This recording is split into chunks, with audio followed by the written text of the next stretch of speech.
All right, traders, this is Blake Morrow. You are listening to the Morning Edge webinar. I want to welcome you all back.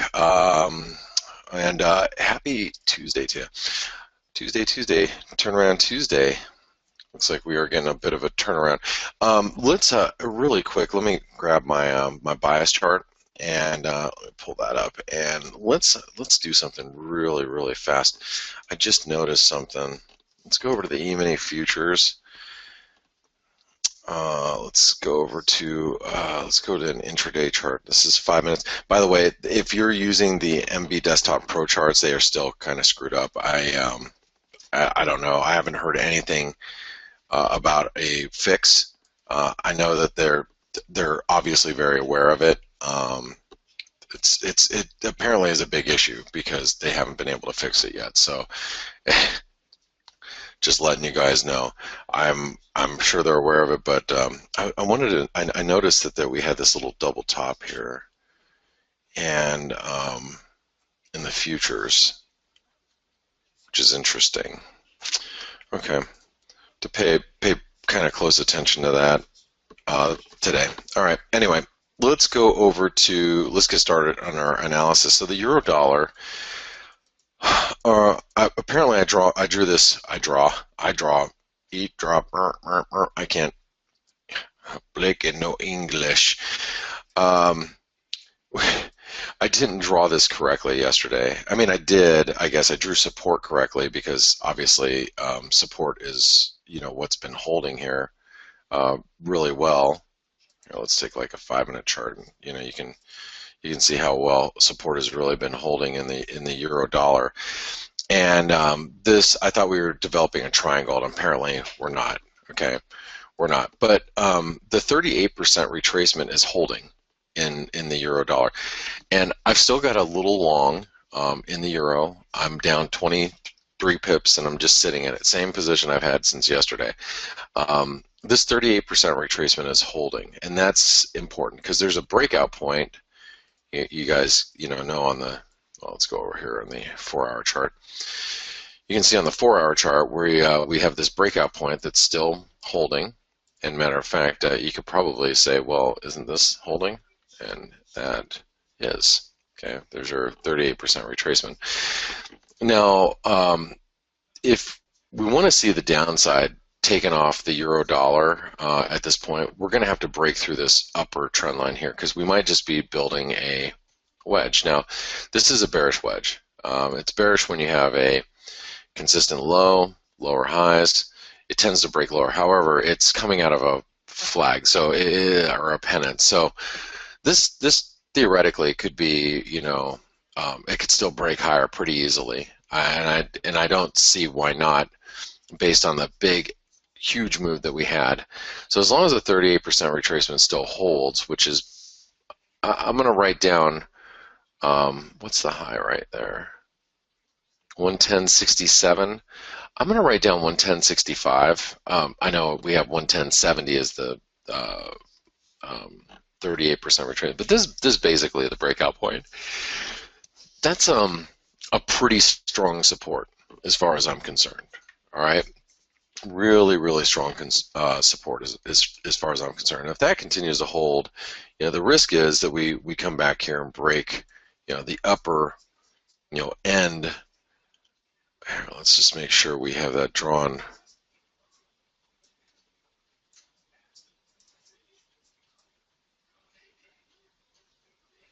It depends how we want to draw it, but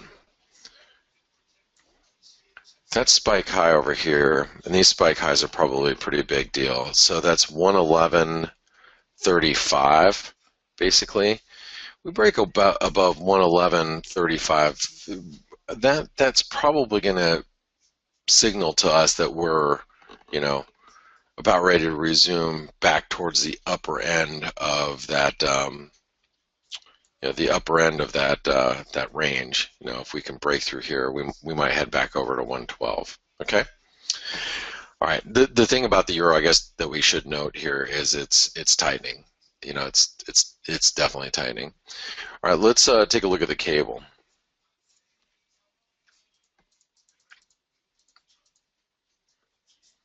Now the pound, you know, obviously this Brexit poll came out, and the pound doesn't look good. I mean, you know what I'm going to do actually right now? Hold on. I'm taking the pound New Zealand off the table for negative 17 pips. I'm going to take the euro New Zealand off the table for 92. Um, um,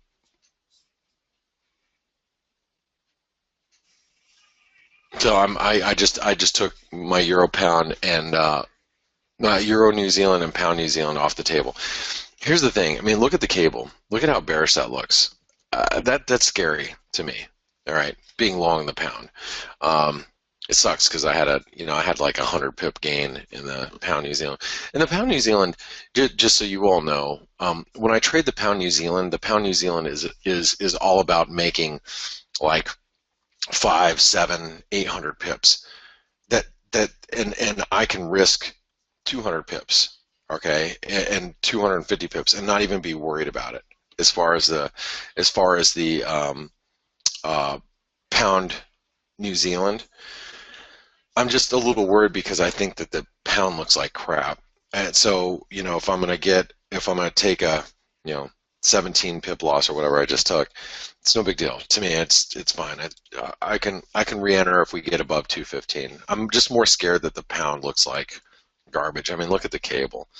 This is a meltdown here. And the problem that I see is that if you look at the daily, we broke back below this trend line, and that to me is a false breakout to the upside. See how everything was looking nice and peachy keen a couple days ago. Yesterday showed a reversal. We had an inside day, and now we're really slumping, and that's concerning. It really is if you're long the pound in any way, shape, or form. Okay, so that also shows us here. Let's we can get rid of this. Let's keep this, and let's move that out like this. Okay.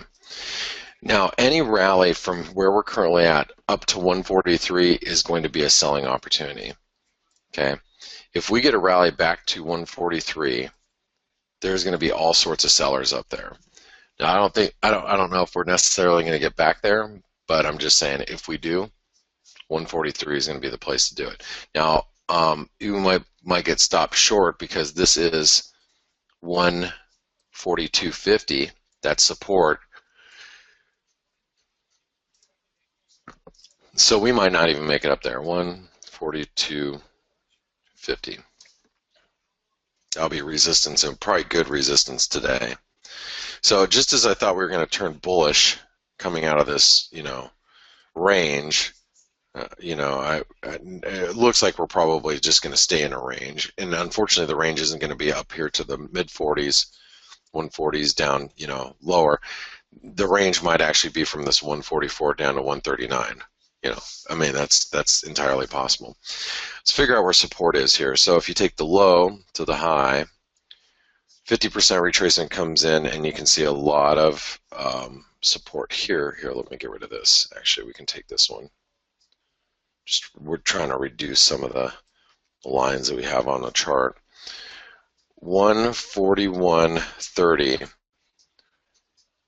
That's a 50% retracement. We got a lot of spike lows down here. That spike low comes in at 141.17, 141.20. I'm going to write down 141.20 because of that spike low there. But there's some support coming in here. Okay.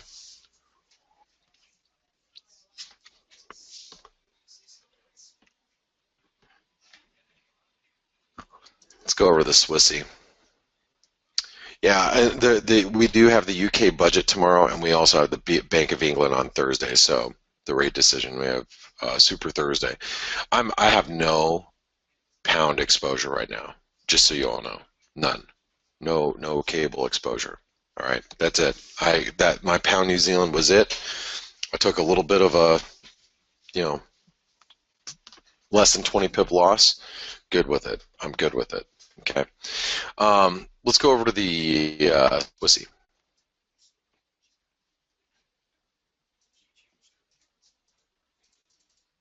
Okay, here's the Swissy. Swissy right up against resistance. Now, look, we wrote down this resistance yesterday at 99 cents. I'm not an advocate of selling the dollar Swiss, but if you guys want to short it right now, just put your stops above 99.05 or something. I mean, look, if you, I'm short dollars right now. I'm short the dollar yen. I'm long the euro dollar, very little, but I am also long the dollar Canadian. So I'm playing a little bit of both sides here. If you short the dollar Swiss here and you're looking for a target down at 98 cents, I mean, this is decent risk reward from where we're currently at. Look, you're risking 1 to make 2. Okay, I'm not a fan of buying Swiss francs, but for those of you that are, it's not a bad risk reward setup. Okay,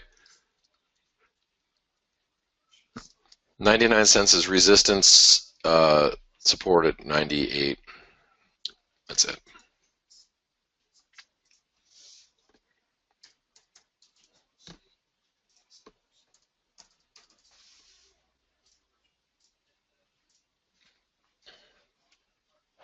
Like I said, I've said yesterday and I'm going to say it again today, if I'm yawning on you guys, just bear with me. Dollar yen. If you guys are coming in a little bit late, okay, if you're coming a little bit late, the dollar or the BOJ basically removed a line in their statement that said they will continue to lower rates if deemed necessary, or something like that. They removed that. So for people thinking, oh, they're going to dip into real negative territory. Oh, and I am short the dollar Swedish krona. Sorry, just a small position. I forgot about that one. I'll talk about that in a little bit. But the dollar yen is at risk now of breaking down towards the bottom end of this channel, which I'm hoping. That's what I'm hoping for. I'm short the dollar yen, Aussie yen, Canadian yen, New Zealand yen, Swiss yen. Doing really well in those. And if we break through this support, it's going to get, it's going to look pretty gnarly here, because we'll start breaking through all these. Especially if we print like a lower low than this. So support right now.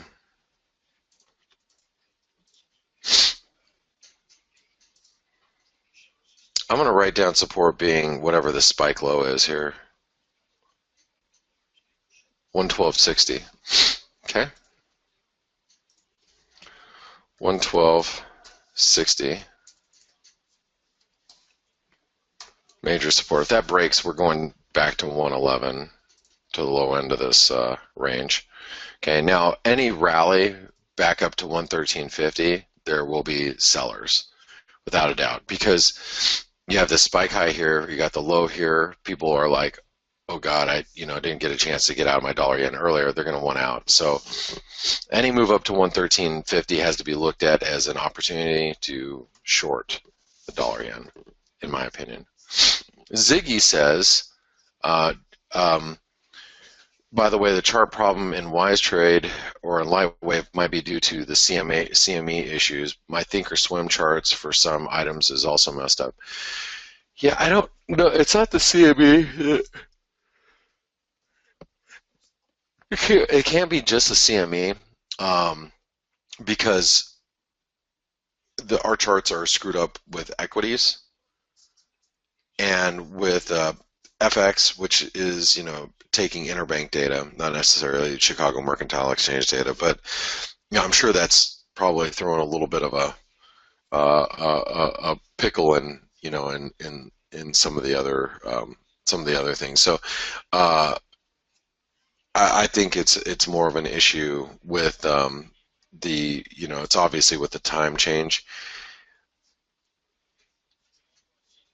and so hopefully we get it fixed today. But I mean, it could be, but it spawns into more asset classes. I like every asset class in our charts. It's not just anything that's run on the CME. But thanks, Ziggy. Okay, where am I at? I am at yen Canadian. Okay, Canadian. So I just tweeted a chart regarding crude. I don't know, you guys probably saw it, but I mean, you guys know the crude chart we already talked about. The dollar Canadian is right up around that 134 level. If we break 134, it's because crude just hit new lows. Okay, it's a big deal if we break 134 because that means that we have a much bigger, higher high. Now we're already making higher highs over here versus the last high that was right there, but really above 134 would be a big deal. And right now the Canadian's being held. That's going to be big resistance. Obviously, I'm looking for that to break.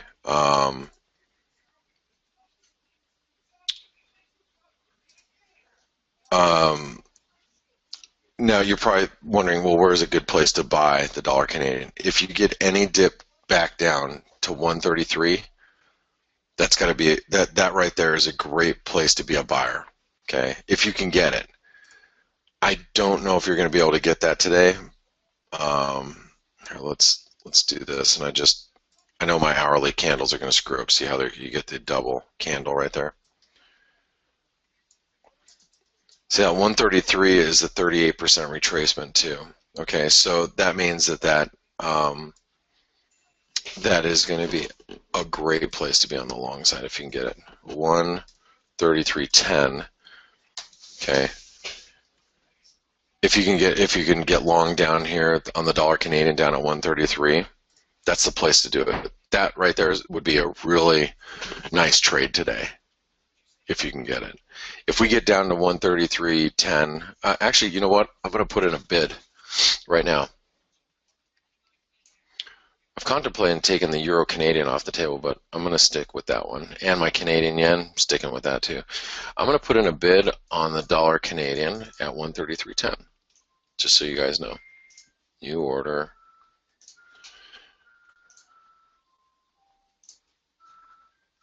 Bid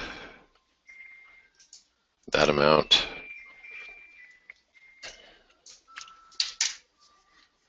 Okay. Good till canceled. All right, in. So if we dip to 133.10, I'm buying more, just so you all know. Okay? All right, let's hope we get it. Okay, where am I at?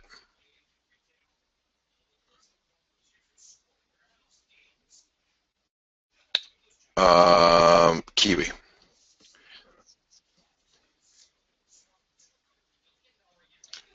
Okay, so here is the Kiwi. Kiwi's messy as can be, but hold on. Let's I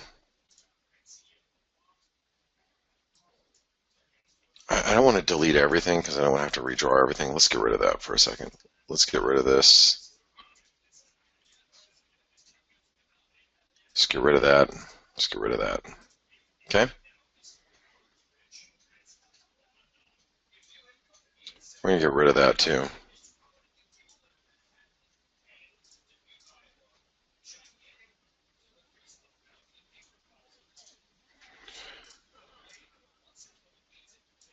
There you go. The Kiwi is at really key support here. Now, I'm not a fan of buying the Kiwi dollar, but in my opinion, it looks like the dollar is going to get hit. It looks like the euro dollar is going to bounce. The dollar yen is going to fall. The dollar Canadian is more going to be driven by crude at this point. But if we're going to bounce here, I mean, this is probably not a bad place to be on the long side of the Kiwi. Now, I'm bearish to Kiwi. I may have gotten out of my Euro New Zealand and my pound New Zealand, but I'm short the New Zealand yen, and I'm still long the Aussie New Zealand. I'm short the New Zealand currency overall. Okay, we do have the dairy auction results today that are coming out.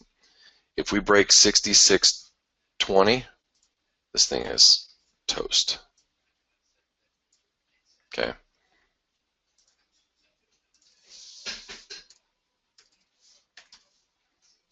It's really key support.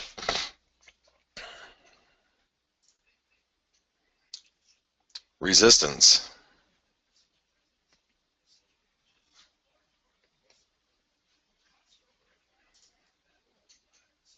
Don't mind the double. Don't mind the double hourly candle. The candles are all the rest is appropriate, is correct. It's just that the current candle gets screwed up, because then I can change charts, come back, and then it'll produce another double candle. But it doesn't stick with the data.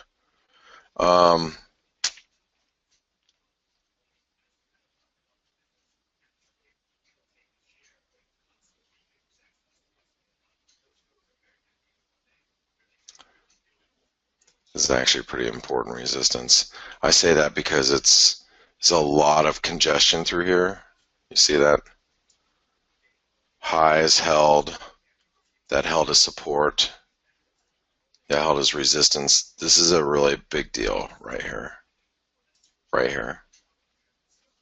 That is 6682, 60. So I'm going to write down 6680. That is resistance. We are in a range. Never broke out. Okay, when I come back, we'll do the Aussie dollar index, peso. Got to watch the peso; it's sneaking up on you, and everything else that we're going to do. So I'll be back here in just a. David and everybody. David says, "I think the dollar yen's breaking down. It's trying to. That's fine. I mean, really big support here is the big support's down here. You know, at this 112.60, 112.70 level. So, I mean, I'm short the dollar yen. I hope it breaks down. It's trying to, but there's still some support coming up. All right, don't go anywhere. I'll be back in a few minutes, and we'll be right back.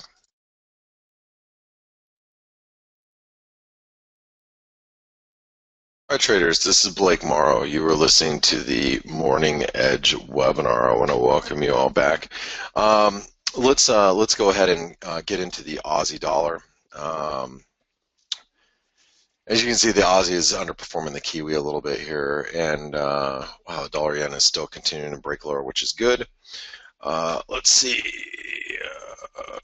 Aussie's feeling a little bit of heat following the RBA meeting minutes that came out last night, but we're on support here. This is pretty key support. You can see it. We have it right here.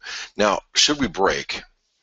This is what's really important is going to be this low here, technically, because then we'll start making a series of lower highs. Or lower lows. We haven't seen that in a while. Okay, we haven't seen lower lows in the Aussie for since down here.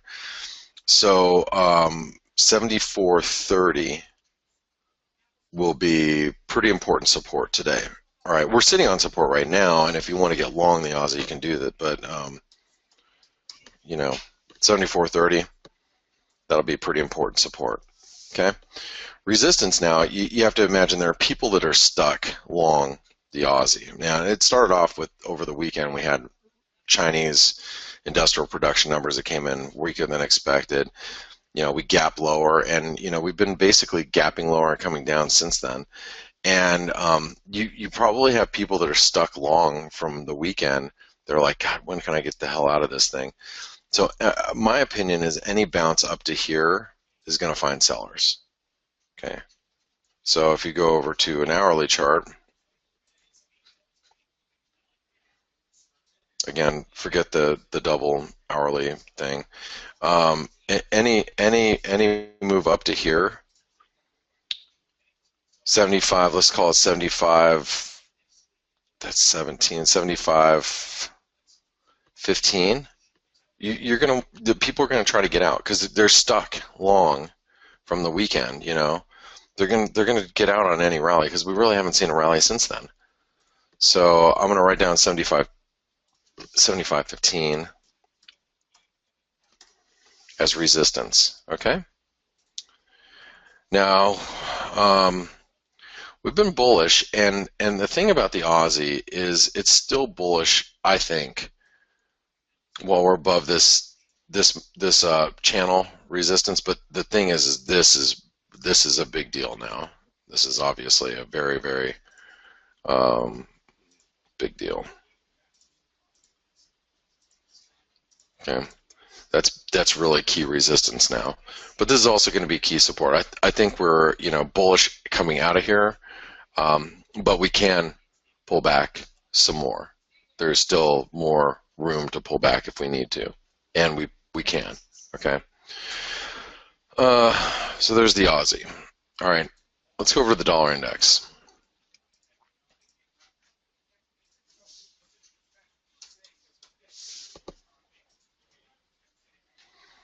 Okay, so the dollar index, we rallied right to resistance. Wow, overnight, actually, we rallied right to resistance and reversed.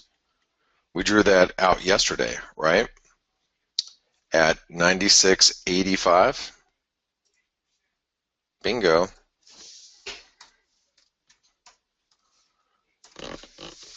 That was a resistance we rode yesterday. We hit it.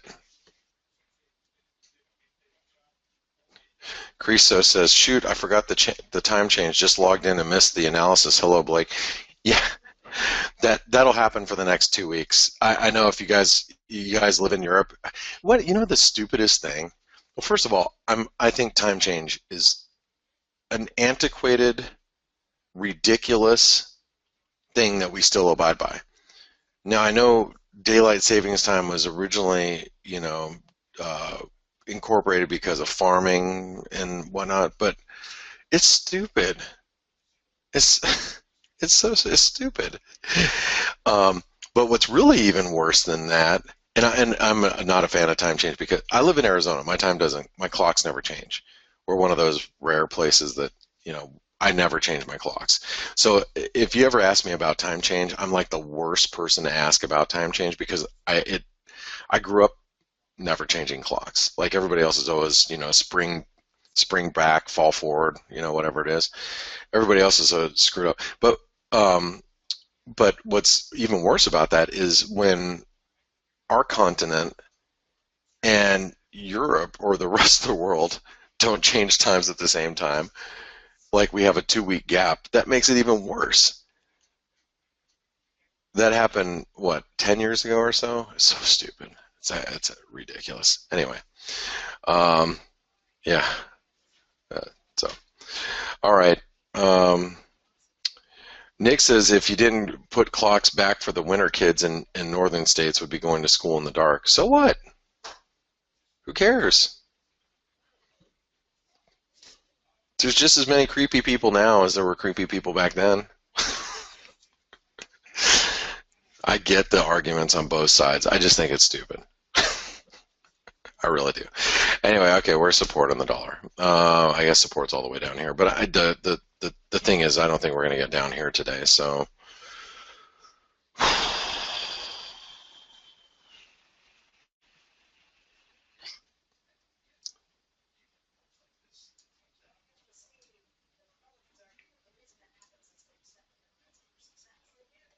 it's going to be pretty key right here at 96. Let's just call it 96.50.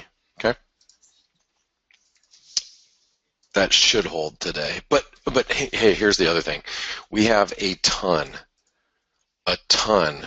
of economic data today.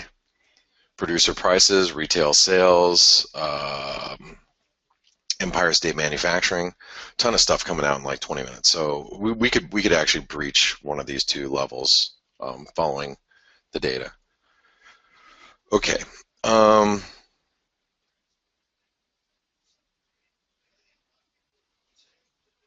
Catherine says time change would just about make sense if we didn't have electricity.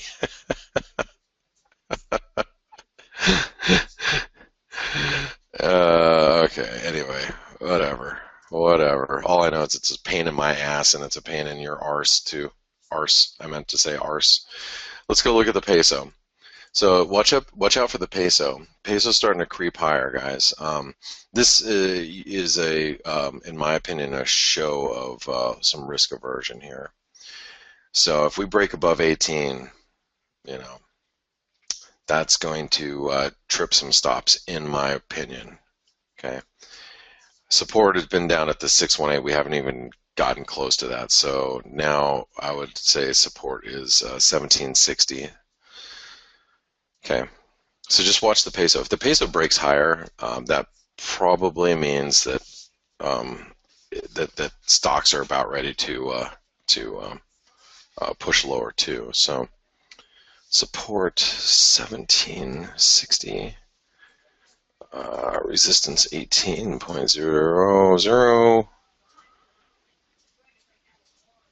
We're in a range. Okay. I told you guys I'm short the US dollar, Swedish krona, so I'm going to get there here in a second. But look at the Norwegian krona. That's all about crude oil. Ripping. Now, the Norges Central Bank decision is, I want to say it's Thursday. No, let me, because somebody else asked. Give me a second. I believe it's Thursday. Early morning. Thursday. Hold on.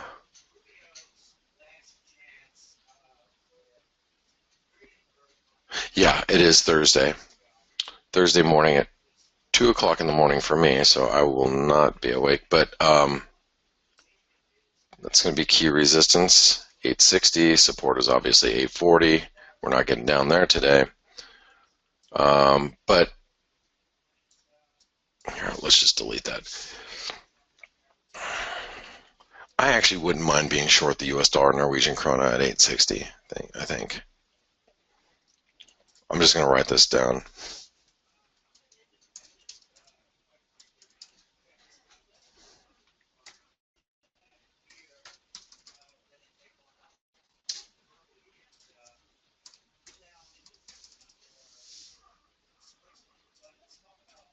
Okay, the Swedish krona, I am short. I shorted a little bit yesterday at 834, like not too far from where we're at.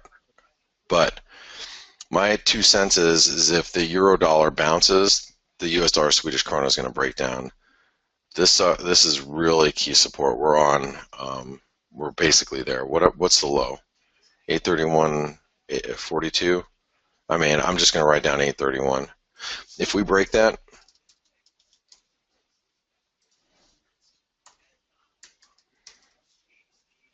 we're talking about a range breakout. Probably take us to the lower end of this range over here. Okay. I mean, resistance isn't all the way up here till 840. I think we drew this yesterday. I mean,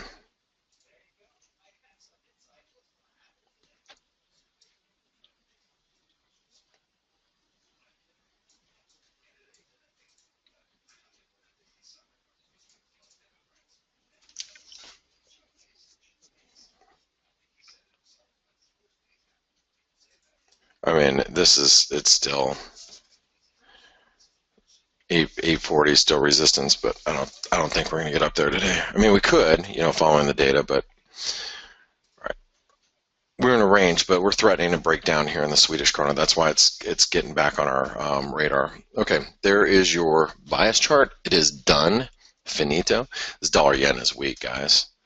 We have some weak data coming out today. We have okay, so retail sales were expected to come in at negative 0.2%. Negative 0.1% for retail, actually that's core, and then producer prices are supposed to dip too. So the market's already looking for weak data, and you can see the dollar yen's just bleeding lower right now.